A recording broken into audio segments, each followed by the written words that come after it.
الحمد لله الذي أنزل على عبده الكتاب ولم يجعل له عوجا قيما لينذر بأسا شديدا من لدنه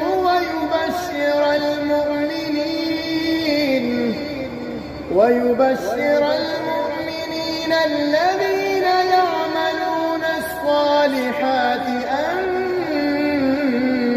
لهم أجرا حسنا